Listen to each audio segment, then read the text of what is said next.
Terima kasih. Assalamualaikum warahmatullahi wabarakatuh. Kalau pembacaannya duduk saya tegak. Jadi alhamdulillah ya Rabbil alamin, puji syukur kita panjatkan kehadirat Allah Subhanahu wa taala atas rahmat dan karunia-Nya. Pada siang hari ini kita dapat berkumpul di ruang ini dalam rangka kegiatan calon guru penggerak, yaitu aksi nyata budaya positif yang insya Allah sebentar lagi akan disampaikan kawan-kawan dari calon penggerak. Salam beserta selawat mari sama-sama kita sampaikan kepada junjungan kita Nabi besar Muhammad Sallallahu Alaihi Wasallam. Allahumma shalli ala sayyidina Muhammad wa ala sayyidina Muhammad. Bapak Ibu yang kami hormati, pada kesempatan ini kita akan bersama-sama mendengarkan dan mengikuti penyampaian aksi nyata dari calon guru penggerak SMA Negeri 11 Tebo atas nama Ibu Eka Lismayasari dan Ibu Listia Kuspokarina.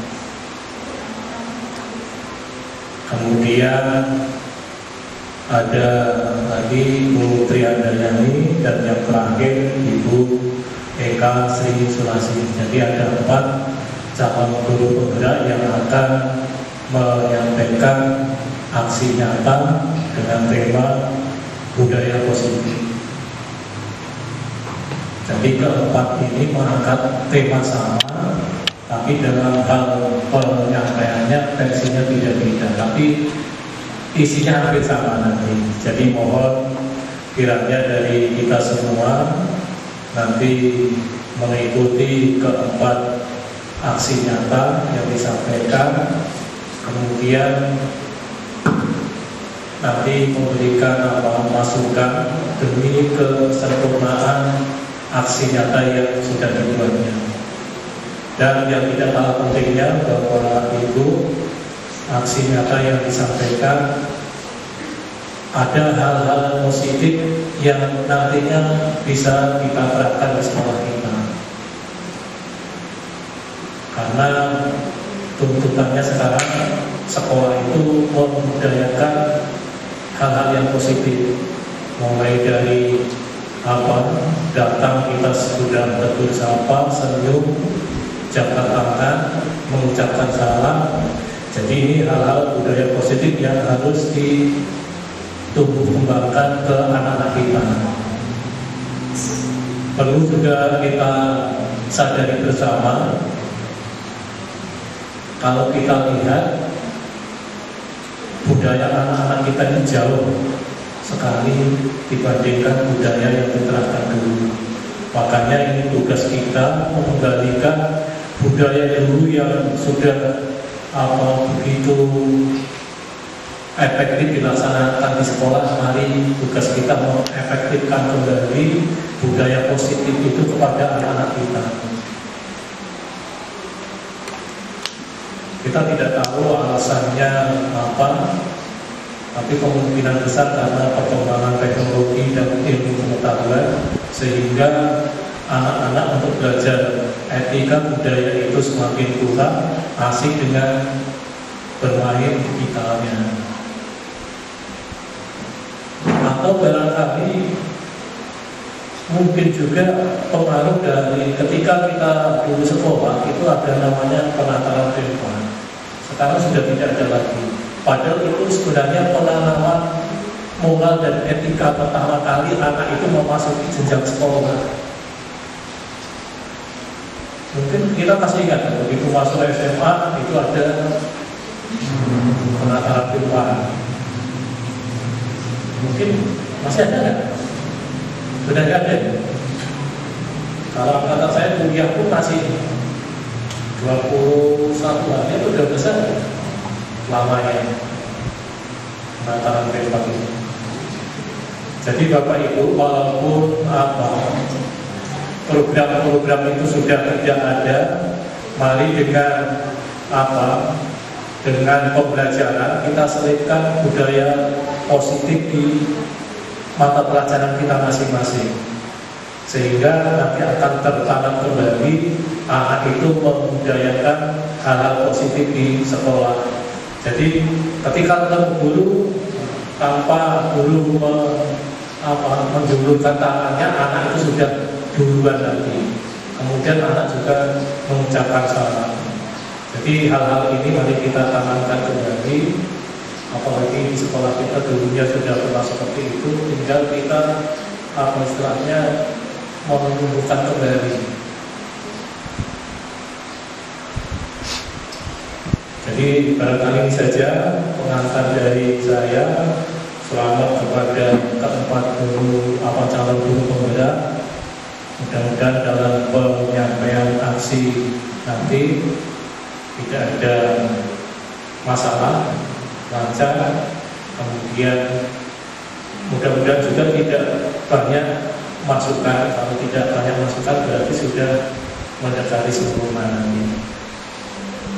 Sekali lagi selamat. Itu saya kiri bila kafir baik. Assalamualaikum warahmatullahi wabarakatuh.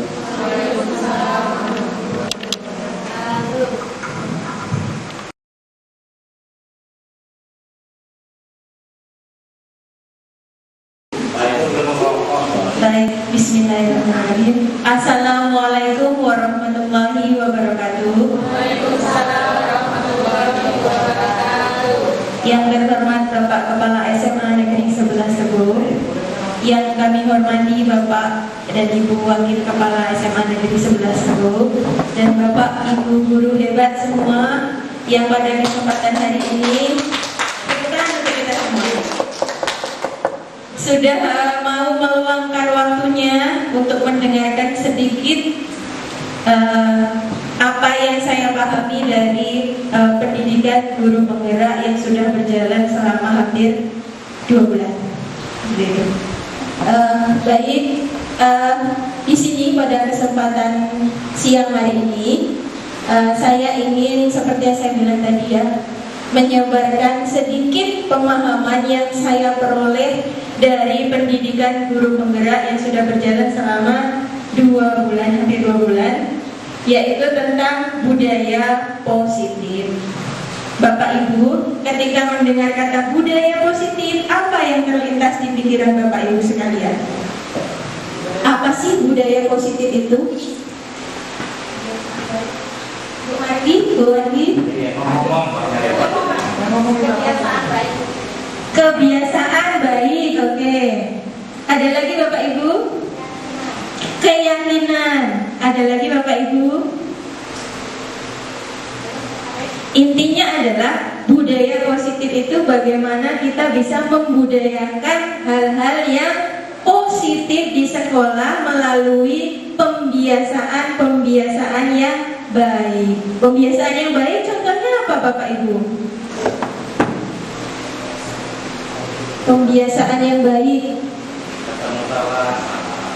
bertemu kawan mengucapkan salam, bertemu dengan guru senyum ya Bapak Ibu, salim, sapa ya, seperti itu. Intinya itu budaya positif itu adalah pembiasaan positif di sekolah. Nah harapannya nanti setelah mendapatkan materi ini Bapak Ibu, kita bisa sama-sama membangun budaya positif tersebut di sekolah kita tercinta, yaitu SMA Negeri 11 Teguh.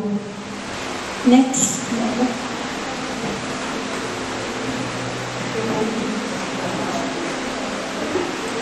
Baik, untuk materi poin pertama kita bahas adalah kebutuhan dasar manusia.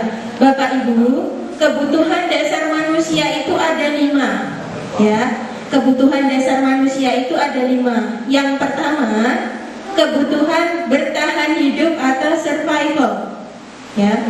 Bertahan hidup atau survival itu contohnya apa Bapak Ibu? Tercukupinya makanan, ya, kemudian pakaian yang layak, tempat tinggal, kesehatan, keamanan, merasa nyaman, kemudian sandang, pangan, papan terpenuhi. Itu kebutuhan untuk bertahan hidup. Kemudian yang kedua, kebutuhan yang kedua adalah kasih sayang dan rasa diterima. Ya, ternyata rasa kasih sayang kemudian merasa diterima itu adalah termasuk kebutuhan dasar, kebutuhan pokok manusia. Contohnya apa? Merasa diterima, merasa dianggap, ya, kemudian diperdulikan, ya, disapa dan sebagainya, kerjasama dan berbagi. Itu masuk dalam kebutuhan yang kedua, kasih sayang dan rasa diterima. Kemudian kebutuhan yang ketiga adalah kebutuhan akan penguasaan, Bapak Ibu. Ternyata penguasaan itu masuk dalam 5 kebutuhan dasar manusia. Penguasaan itu apa contohnya? Harga diri, kemudian diakui, didengar, kemudian memimpin, keinginan memimpin, kemudian berprestasi dan juga dianggap. Itu masuk penguasaan. Kemudian kebutuhan dasar yang keempat ada yang namanya kebebasan. Ternyata ingin bebas itu adalah kebutuhan dasar manusia. Contohnya apa? Mandiri, ya. Kemudian memiliki pilihan, kemudian mencoba hal-hal yang baru. Yang kelima, kebutuhan akan kesenangan, ya. Ini yang paling ini ya, kesenangan. Contohnya apa? Bermain, kemudian humor ya, tertawa, melakukan hal-hal hobi yang sesuai dengan minat dan bakat. Itu tadi 5 kebutuhan dasar manusia. Sekarang Bapak Ibu, saya ada pertanyaan. Adakah kaitan antara kebutuhan dasar manusia dengan perilaku seseorang, Bapak Ibu? Apa kaitan antara kebutuhan dasar manusia dan perilaku seseorang? Ada yang mau menjawab, Bapak Ibu? Kaitan antara kebutuhan dasar sama perilaku seseorang. Pak Isman mungkin?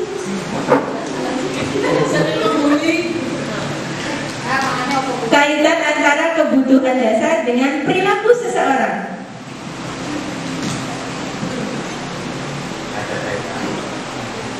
Ada kaitannya nggak, Pak? Ada. Ada. Apa, Bapak? Kebutuhan dasar tentang hidup misalnya kan, perilaku seseorang maka dia akan berusaha untuk mencari makanan, mencari pakaian, menyiapkan tempat tinggal, kesehatan dan keamanan bagi dirinya. Oke, give applause untuk Pak Isman. Baik, kata Pak Isman, apa kaitannya antara perilaku seseorang dengan kebutuhan? Misalnya diambil kebutuhan yang nomor 1, bertahan hidup, ya. Perilakunya apa? Seseorang akan cenderung berusaha semaksimal mungkin untuk mendapatkan kebutuhan dasar tersebut. Ada lagi pendapat lain? Jika dikaitkan dengan siswa, Bapak Ibu, kebutuhan dasar manusia dengan perilaku siswa. Bapak Ibu. Dua lagi. Kandidat ketempur ya Pak ya. Apa kaitan antara kebutuhan dasar manusia tersebut dengan perilaku siswa kita? Atau dari blok kanan? Blok kanan nanti sama. Oke, ya. Keluarga Bu Fitri atau Bu Hani atau Bu Sriwin? Bu Sriwin aja. Nah, sini ngobrol. Ada Bapak Ibu, Ibu-ibu, Bu Win? Kalau menurut saya ada dari poin yang nomor 2. Karena kebanyakan siswa dan siswi kita yang dalam lingkup atau lingkungan keluarganya itu ada masalah ataupun kurang kasih sayang, itu tentunya di sekolah akan mencari perhatian untuk mendapatkan kasih sayang tersebut. Terima kasih Ibu Sriwin. jawaban yang luar biasa.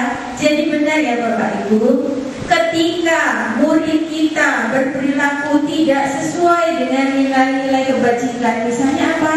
Sering terlambat, nakal, suka bolos, suka tidur di kelas, kaitannya dengan kebutuhan apa? Pasti ada satu atau beberapa kebutuhan dasarnya yang tidak terpenuhi. Seperti itu. Itu yang harus kita paham. Perilaku anak, entah dia nakal, membolos dan sebagainya, itu didasari oleh salah satu atau beberapa kebutuhan yang tidak terpenuhi. Contohnya apa? Ketika berulang di sekolah, bisa jadi di rumah dia tidak diperhatikan, bisa jadi di rumah orang tuanya broken home, ya. Bisa jadi di rumah dia tidak mendapatkan perhatian dan kasih sayang yang lebih, seperti apa yang tadi dibilang oleh Ibu Sri Winasi.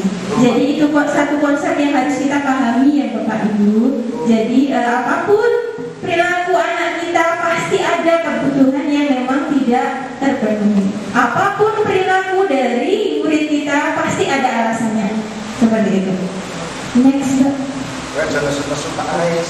Dari kebutuhan dasar aku sudah pernah. Jangan dikaitkan dengan diri.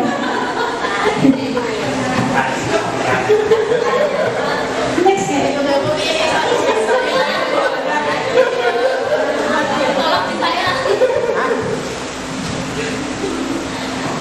Ya itu tadi terkait kebutuhan dasar manusia ya Bapak Ibu. Jadi kalau guru kok di sekolah tiba-tiba nggak mood, nah kita perlu pertanyakan sebenarnya kebutuhan apa ya tidak terpenuhi. Kita kan manusia normal ya Bapak Ibu, dan tidak bisa dipungkiri hal itu memang berpengaruh. Tanyakan sama Pak Aris saja. Bukan hanya Pak Sutari, tapi kita semua ya Bapak Ibu. Iya. Kalau di sekolah nggak sering membuli orang, berarti kebutuhan apa yang tidak terpenuhi? Hanya bercanda ya Bapak Ibu. Coba yang dari 65 tadi ada tidak terpenuhi ya. Yang mana Pak Isra? Kayaknya terpenuhi semua. Bertahan hidup alhamdulillah, makanan berlimpah alhamdulillah. Sampai jual-jual. Masih saya banyak yang mengasihi, ya kan? Nomor 5 ya Pak. Rumah pertama selalu, ya kan? Ya intinya memang teorinya seperti itu. Nomor 4 barangkali. Nomor 4 Bapak, kebebasan. Ya, mencoba hal yang baru aja kali ya. Mencoba hal yang baru. Bapak akan mendaftar pendidikan guru pembeda Pak. Mencoba hal yang baru. Coba hal yang baru. Ya. Yang baru mana? Mungkin seperti itu. Lanjut Bu Eva. Oke, kita masuk ke posisi kontrol guru Bapak Ibu. Ada 5 posisi kontrol guru. Yang pertama adalah sebagai penghukum. Yang kedua sebagai pembuat rasa bersalah. Yang ketiga sebagai teman. Yang keempat sebagai pemantau. Yang kelima sebagai manajer. Kita cari tahu dulu seperti apa sih yang penghukum, seperti apa sih guru yang pembuat rasa bersalah. Saya ada video ya Bapak Ibu, kita tonton bersama. Nah nanti sepanjang nonton video kami mohon seperti apa ya, refleksi. Kira-kira saya selama ini posisi kontrol apa yang saya gunakan?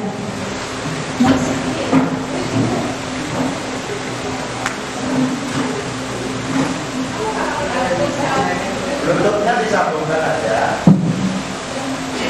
Ini videonya mari kita simak bersama-sama. Ibu dan Bapak Ibu hebat dalam penerapan disiplin restitusi. Salah satu program yang diingatkan adalah 5 posisi kontrol. 5 posisi kontrol dalam restitusi adalah proses perjalanan seorang pendidik agar dapat mengenali dirinya.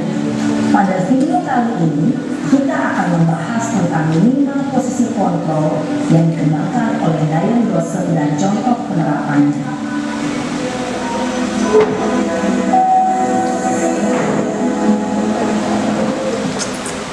Lima posisi kontrol itu adalah: 1. Posisi penghukum.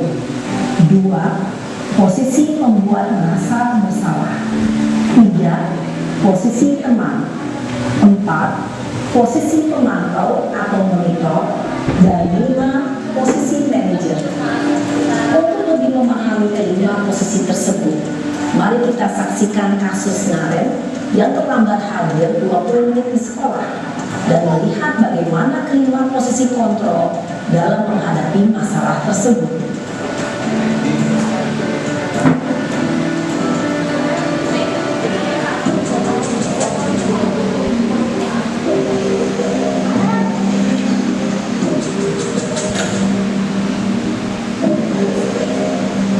Naren, sini kamu. Selamat pagi, Bu. Selalu terlambat. Kamu deh, pasti terlambat. Maaf, Bu. Saya Apa? Apa coba? Alasan kamu apa lagi? Kapan sih kamu tidak terlambat? Malas sekali ya kamu jadi anak. saya Dasar pemalas. Gak kapok-kapok sih kamu. Sudah berapa kali terlambat? Sana, kamu keliling lapangan basket 2 kali. kenapa saya harus pilih lapangan basket, Bu? Kenapa? Kamu melawan ibu. Berani-beraninya jawab. Sudah terlambat, masih berani jawab pula. Sekarang, keliling lapangan basket 5 kali sekalian. Biar kapok. Cepat. Pergi sana ke lapangan basket. Posisi penghukum biasanya berbicara dengan nada tinggi, menghardik, menunjuk-nunjuk, menyakiti, dan menyindir. Hukuman bisa berupa fisik maupun psikis. Ibu dan bapak guru hebat. Dampak yang terjadi pada murid ketika guru berada pada posisi penghukum adalah murid cenderung akan memberontak, bahkan menyimpan dendam.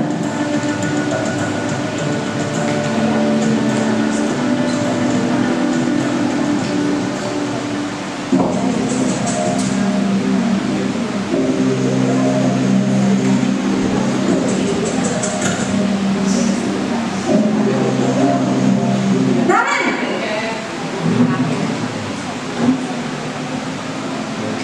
Selamat pagi, Bu. Naren. Kamu kenapa terlambat lagi, nak? Ya Tuhan, Naren.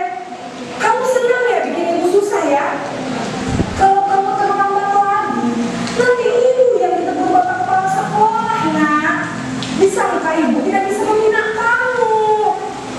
Duh, gimana ini? Maaf, Bu. Duh, Gusti Naren. Kamu suka ya kalau ibu ditegur bapak kepala sekolah?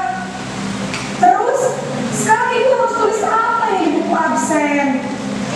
Ini kamu sudah sering terlambat loh. Ibu harus apa coba? Maaf, Bu. Maaf sekali. Ya sudah, lain kali jangan bikin ibu susah lagi ya, nak ya. Ibu tidak akan kuat lagi kalau kamu begini terus. Bisa jantungan kalau ibu ditegur bapak kepala sekolah. Sana cepat kelas. Maaf ya, Bu. Maaf sekali. Posisi membuat rasa bersalah berbicara dengan nada tenang, cenderung lembut. Namun kata-kata yang diutarakan membuat murid merasa menjadi orang yang gagal, memandang buruk dirinya sendiri, merasa tidak berharga, dan tidak sanggup membahagiakan orang lain.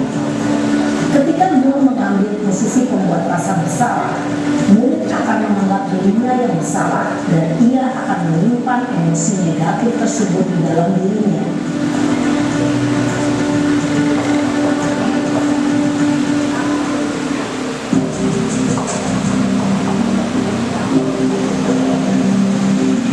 Ibu dan bapak guru hebat setelah mengamati adegan kelima posisi kontrol tadi, kira-kira posisi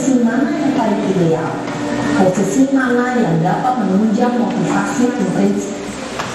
Baik Bapak Ibu, setelah tadi melihat videonya, ada 5 posisi kontrol kita sebagai guru, ya. Yang pertama penghukum. Ciri-cirinya apa tadi Bapak Ibu? Menghardik, menunjuk-nunjuk, memarahi. Kamu ini setiap hari terlambat. Kapan kamu nggak terlambat? Itu penghukum. Kemudian ada yang kedua tadi posisi pembuat merasa bersalah. Ini lembut, bahasanya lembut, tidak marah-marah, tapi langsung cep ke hati. Siswa jadi merasa bersalah, jadi mentalnya yang kena ya Bapak Ibu. Kemudian posisi teman, guru memposisikan dirinya sebagai teman. Lakukan ini demi ibu, ya lakukan ini demi ibu, untuk menyenangkan ibu, maunya demi ibu. Itu teman, memposisikan diri sebagai teman. Kalau pemantau, pemantau ini dia sebagai pemantau. Jadi anak dituntut bagaimana mengetahui konsekuensinya apa ketika kamu terlambat dan sebagainya. Kalau yang manajer itu guru di sini hanya menuntut anak untuk menemukan sendiri apa kesalahannya, kemudian menemukan sendiri apa solusinya. Jadi solusi berasal dari anak. Nah sekarang Bapak Ibu, pertanyaan saya, selama ini posisi kontrol mana yang sering Bapak Ibu terapkan atau lakukan? Boleh dong? Penghukumkah, pembuat merasa bersalah, teman, ataukah pemantau atau manajer? Kalau saya jujur seringnya pembuat rasa bersalah. Monggo, ada yang mau berpendapat? Bu Dewi mungkin. Saya cenderung ke penghukum dan membuat merasa bersalah. Kadang-kadang teman juga. Jadi Bu Dewi yang dilakukan 2 posisi ya, sebagai pembuat rasa bersalah dan juga kadang sebagai teman. Bapak Ibu yang lain? Bu Fitri Wahyuni, coba saya ingin dengar suaranya.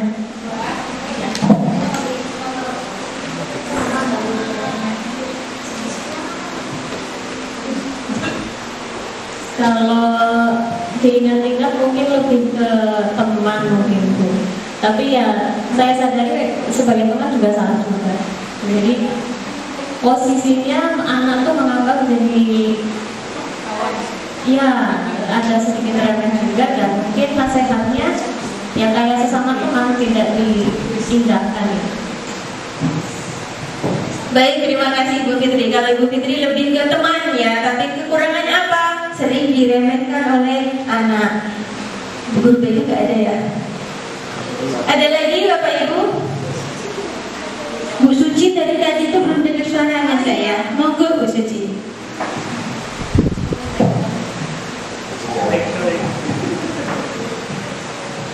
Kalau saya lebih mirip kayak Bu Dewi ya, membuat merasa bersalah dan berusaha berteman dengan mereka. Cuma kadang mereka susah untuk menganggap saya sebagai teman, mungkin karena kalau begitu kan mungkin punya trik khusus ya biar mereka bisa merangkul anak. Kalau saya mungkin pengen menjadi teman sama siswa tapi kesulitan dari sekolah. Terima kasih Bu Suci. Berarti rata-rata kita semua menerapkan posisi antara pembuat rasa bersalah dan teman ya Bapak Ibu. Kalau penghukum ada nggak Bapak Ibu? Ada kalanya mungkin ya di saat-saat tertentu. Nah Bapak Ibu, dari kelima posisi kontrol ini yang dianjurkan, yang terbaik yang mana Bapak Ibu? Yang manajer. Ya, jadi kita menuntut anak menemukan salahnya sendiri, kemudian menuntut dia mencari solusinya sendiri. Nanti dengan penerapan segitiga restitusi tahapannya, ya nanti akan dijelaskan lebih lanjut. Nah, yang paling berbahaya yang mana Bapak Ibu? Penghukum. Ya, kenapa kok berbahaya? Karena buat anak berontak. Coba Bu, kita ingat-ingat dulu Bapak Ibu. Dulu ketika kita sekolah, entah itu SD atau SMP atau SMA, pernah dihukum sama guru Bapak Ibu? Pernah, banyak macam-macam hukumannya ya. Bu Dewi pernah diapakan Bu? Pernah dipukul pakai penggaris, ada lagi? Disuruh pulang, enak malah ya. Nah, itu poinnya yang disampaikan oleh Bu Rina. Ketika kita memberikan penghukuman kepada anak, sampai kapanpun anak tersebut akan ingat. Seperti Bapak Ibu kan, kejadiannya sudah dulu SD 20 tahun yang lalu, tapi sampai sekarang masih ingat detailnya, siapa nama guru yang menghukum dan sebagainya. Ya. Kemudian yang berbahaya lagi kedua, ternyata apa? Membuat rasa bersalah. Itu juga bahaya karena dia yang diserang mental anak jadinya merasa bersalah. Ya. Itu ya Bapak Ibu. Itu untuk 5 posisi kontrol, dan kedepannya Bapak Ibu, harapan kita semua, mari kita sama-sama belajar untuk menerapkan posisi manajer ketika kita menghadapi siswa-siswi kita yang bermasalah. Nah, posisi manajer itu langkah-langkahnya menggunakan segitiga restitusi. Seperti apa itu segitiga restitusi? Selanjutnya nah, segitiga restitusi. Kata-kata restitusi itu apa sih Bapak Ibu? Restitusi itu adalah proses menciptakan kondisi bagi murid untuk memperbaiki kesalahannya.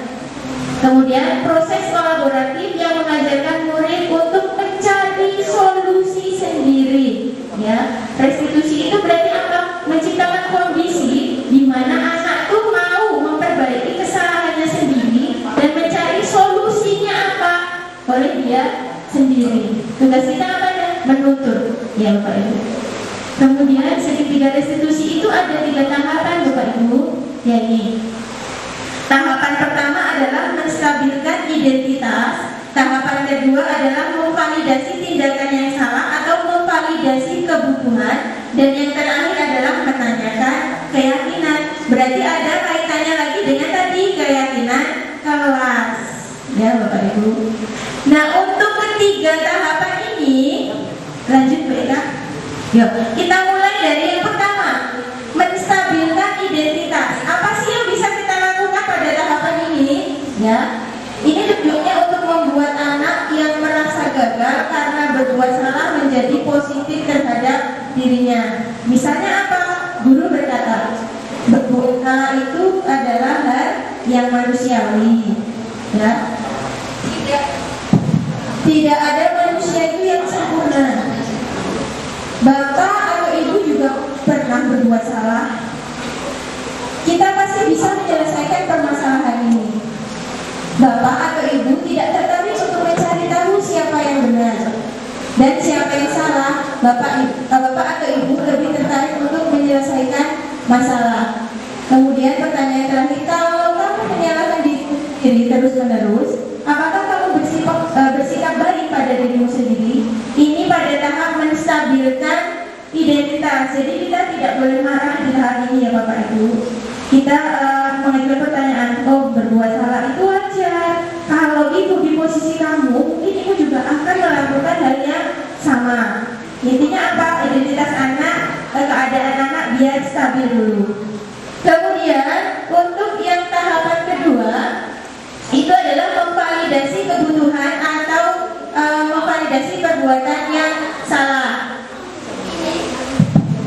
Ini untuk membantu murid mengenal basic need atau kebutuhan dasar yang ingin dipenuhi ketika melakukan kesalahan tersebut. Apa saja yang bisa kita tanyakan pada tahapan ini? Yang pertama, kamu bisa saja kan melakukan hal yang lebih buruk, tapi kamu tidak melakukannya. Ya.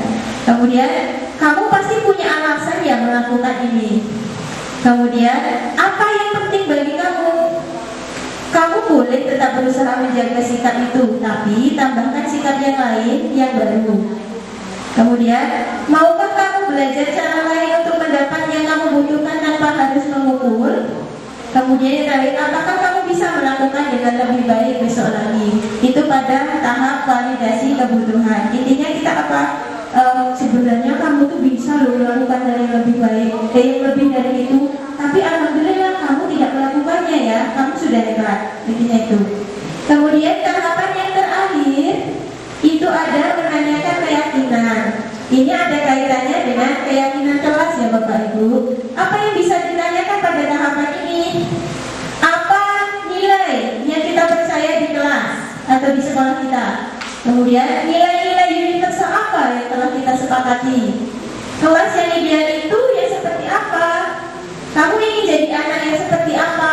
Kemudian apa yang kamu rasakan ketika kamu melakukan itu? Kamu menjadi orang yang seperti apa? Ini berarti menanyakan keyakinan ketika kamu melakukan kesalahan itu, kira-kira keyakinan apa yang kamu langgar? Kamu seharusnya bagaimana? Ini tahap mencari solusi dari anak tersebut. Jadi Bapak Ibu, itu tadi 3 tahapan segitiga restitusi, ya. Jadi ketika kita menjalankan peran posisi kita sebagai manajer, kita pakai tahapan ini, segitiga restitusi.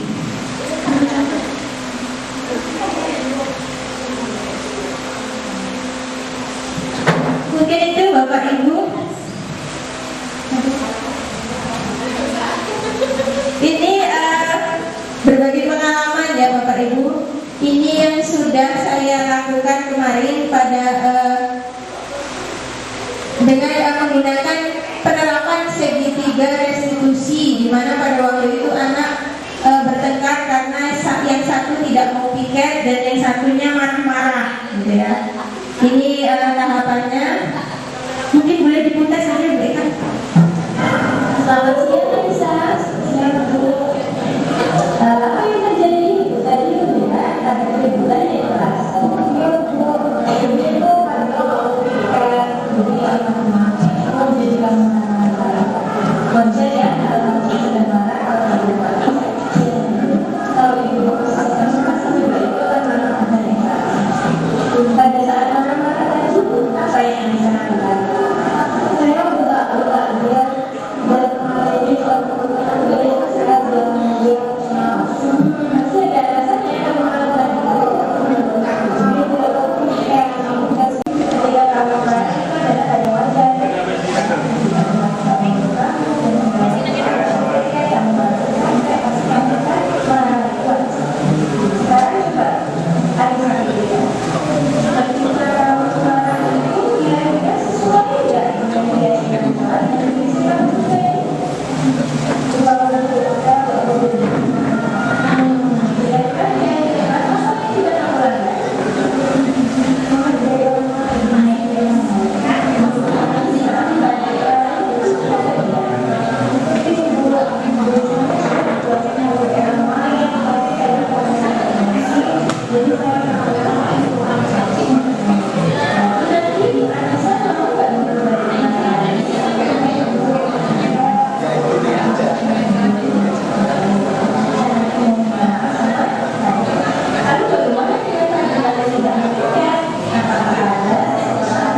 penerapan segitiga restitusi yang pernah saya lakukan di kelas, ya Bapak Ibu.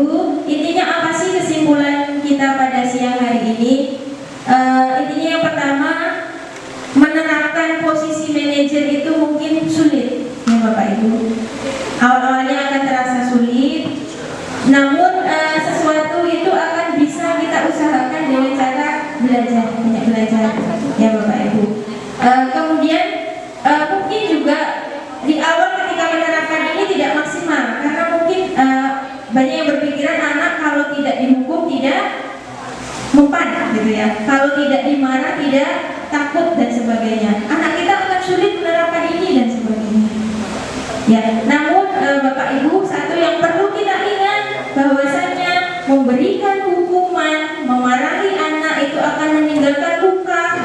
dalam hati yang akan mereka ingat sampai kapanpun. Ya Bapak Ibu, mungkin itu kesimpulan hari ini. Kurang dan lebihnya kami mohon maaf. Kami akhiri, sekali lagi kami ucapkan terima kasih atas waktu yang Bapak Ibu sempatkan untuk mendengarkan sedikit pemahaman yang saya dapat. Terima kasih untuk semuanya. Saya akhiri, wabillahi taufiq wal hidayah. Wassalamualaikum warahmatullahi wabarakatuh.